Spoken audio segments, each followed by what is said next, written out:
بسم اللہ الرحمن الرحیم۔ سورۃ الانبیاء مکی سورت ہے۔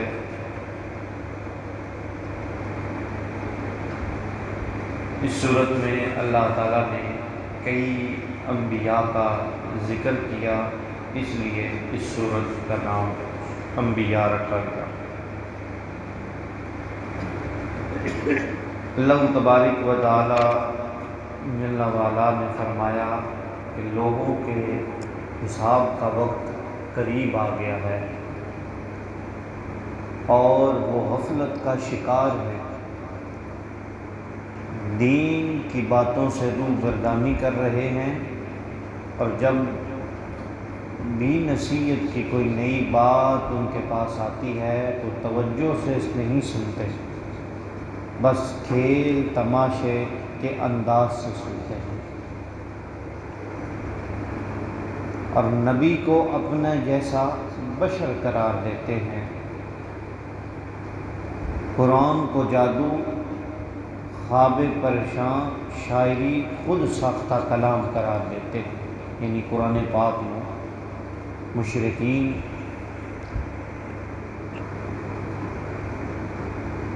نبی کو اپنے جیسا بشر کہتے ہیں، کافر نبی نو اپنے جیسا بشر آکھدا ہے۔ اج بھی جڑا نبی نو اپنے جیسا بشر آکھدا وہ کافر ہے۔ قرآن نے بتایا کہ پہلے رسول بھی حاملین وحی تھے، وہ بھی کھاتے پیتے، یعنی بشری تقاضے نبوت اور رسالت کی عظمت شان کے خلاف نہیں، یعنی عظمت شان کے خلاف نہیں، نبی کو اپنے جیسا بشر قرار دیتے۔ علماء نے ایک قول نقل کیتا ہے کہ فرمایا محمد بشر لا کالبشر، محمد بشر لا کالبشر، الیاقوت حجر لا کالحجر، یاقوت بھی پتھر ہے مگر عام پتھر جیسا نہیں، الیاقوت حجر لا کالحجر، محمد بشر لا کالبشر، حضور بشر نو مگر عام بشر جیسے نہیں۔ اس لیے قصیدہ بردہ شریف، امام نے قصیدہ بردہ شریف لکھا۔ قصیدہ بردہ یعنی اگر نبی علیہ السلام اللہ تعالیٰ ظاہری صورت میں اپنے حبیب کو دنیا میں جلوہ گر فرماتا تو ہڈیاں بوسیدہ، ہڈیاں بھی بول ہوتی۔ اسی صورت کی آخری آیات میں ارشاد فرمایا گیا، اللہ تعالیٰ نے اپنے حبیب کریم صلی اللہ علیہ وسلم کو ایک بے مثل و مثال اعزاز کے ساتھ ارشاد فرمایا، وَمَا أَرْسَلْنَاكَ إِلَّا رَحْمَةً لِلْعَالَمِينَ۔ اللہ تعالیٰ نے قرآن مجید میں اپنی ذات کو رب العالمین فرمایا اور اپنے حبیب کو رحمت للعالمین فرمایا، یعنی کائنات کے ہر ذرے کے لیے اللہ کی ربوبیت اور اس کے حبیب کی رحمت ثابت ہے۔ یہ سورہ الحج سورت مدنی سورت ہے۔ اسی سورت اندر اللہ تعالیٰ نے حضرت ابراہیم علیہ السلام کا اللہ کے حکم سے لوگوں کو حج کی طرف یعنی حج کا اعلان کرنا،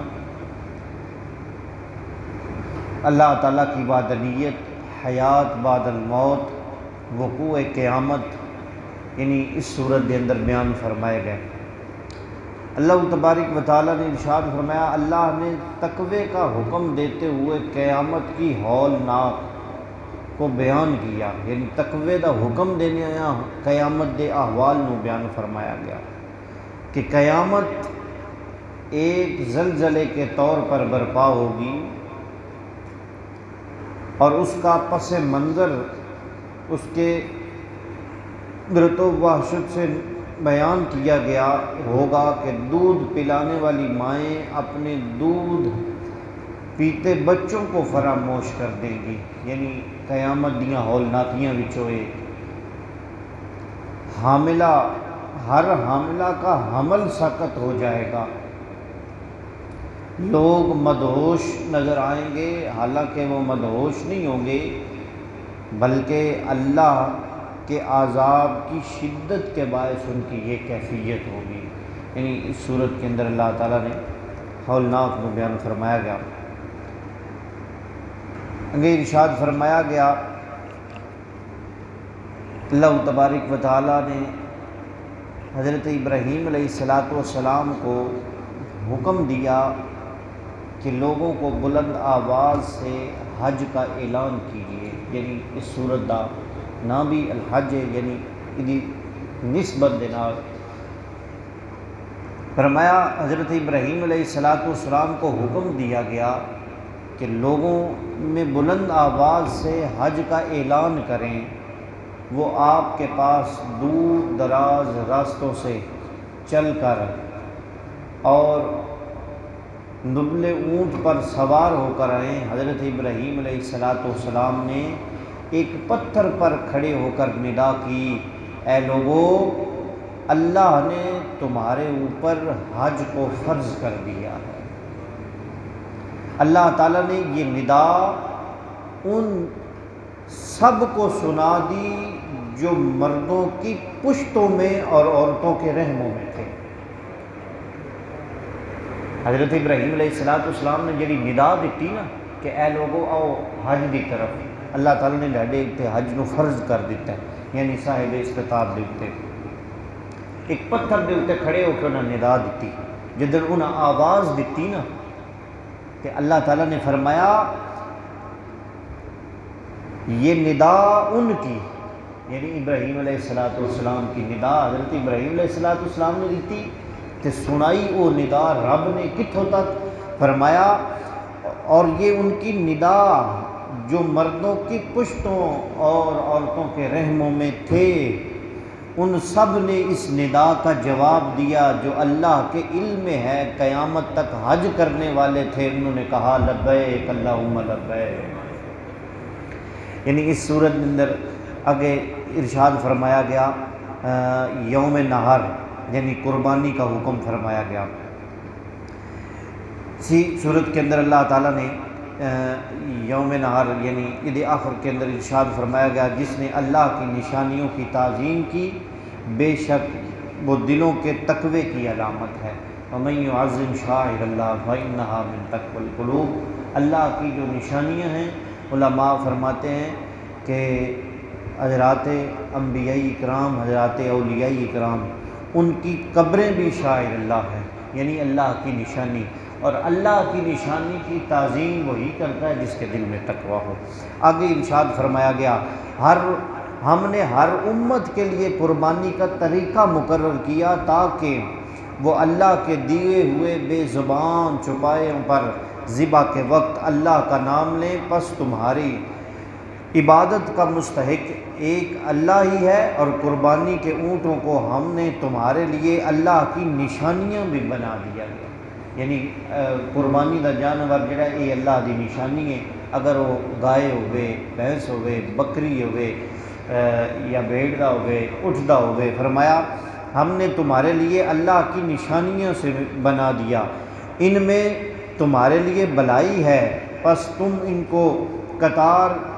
میں کھڑا کر کے ان کو نہر کرنے کے وقت اللہ کا نام لو، پھر ان کو خود بھی کھاؤ اور محتاج اور مانگنے والوں کو بھی کھلاؤ۔ اس آیت کے اندر اللہ تعالیٰ نے قربانی کا ذکر فرمایا۔ قربانی اللہ تعالیٰ نے مقررہ وقت دے اتنے فرمایا کہ ڈاڈے واسطے سی بے زبان چھپائے جڑے انہوں نے قربانی ڈاڈے اتنے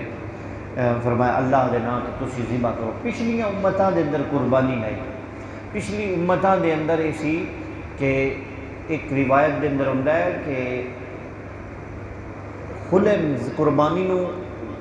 ذبح کرنا، جانور نو ذبح کر کے تو اس نو دور کسی کھلے میدان دے اندر رکھ دینا، اگر آسمان تو بجلی چمکے آئی اٹھا لوے تو قبولیت دی نشانی ہے، اگر جلا دے آئی تو قبولیت دی نشانی، یعنی قبول نہیں، اگر جانور جل گئے تو پھر قبول نہیں، مگر اللہ نے اپنے حبیب دے صدقے اس امت تے فضل اور کرم کیتا، فرمایا تیرا تو قربانی دا جانور ذبح کریں اللہ دی رضا واسطے، او دے نام تے جدن ذبح کردا ہے نا تے پہلا قطرہ جدن زمین تے گر ڈگن لگدا ہے نا تیرا قربانی تیری قبول ہو جاتی ہے، یعنی او دے وچ یعنی انما الاعمال بالنیات، اعمال دا نیتاں دا جڑا دار و مدار ہے وہ اس اعمال دے تے کہ بندے دی نیت ویکھی جاندی ہے نا تو وہ پیسہ نہیں ویکھیا جاتا، وہ چیزاں نہیں ویکھیاں جاندیاں، وہ نیت کیسی ہے یہ اللہ تعالیٰ دی بارگاہ دے اندر وہ قابل قبول ہے۔ یہ اللہ تعالیٰ نے اپنے حبیب دے صدقے کرم فرمایا، اپنے حبیب دے صدقے اس امت تے خاص کرم فرمایا کہ قربانی دا جانور ذبح کیتا جاتا۔ آگے ارشاد فرمایا گیا کہ میں عبادات میں اخلاص کی تعلیم دیتے ہوئے قربانی کا مقصد گوشت پوش کا وصول نہیں بلکہ اس فعل قربانی سے جو تقوی حاصل ہوتا ہے، یعنی بطور گوشت کھانا نہیں بلکہ کیے اس فعل کی قربانی سے جو تقوی حاصل ہوتا ہے وہ قربانی کی اصل روح ہے۔ اگرچہ اللہ نے اپنے آخری نبی کی امت کو قربانی کے گوشت اور پوش سے استفادے کی اجازت دی، یعنی اللہ تعالیٰ نے اپنے حبیب دے صدقے اپنی حبیب دی امت نو گوشت دی استفادے دی اجازت دیتی۔ آگے ارشاد فرمایا گیا نبی علیہ الصلوۃ سرکار دو عالم صلی اللہ علیہ وسلم کو تسلی کے طور پر اللہ تعالیٰ نے ارشاد فرمایا آپ سے پہلے قوم نوح، قوم عاد، قوم سمود، قوم ابراہیم، قوم لوط، اصحاب العین، قوم موسیٰ جو اپنے انبیاء کی تکذیب کی مہلت کے باوجود، یعنی انہاں قوماں دا ذکر جڑا کیتا گیا نا اللہ تعالیٰ نے فرمایا میرے حبیب اپنے حبیب نو تسلی دیتی، اے میرے حبیب آپ تو پہلے جڑیاں قوماں ہیں نا انہوں نے قوم نوح یعنی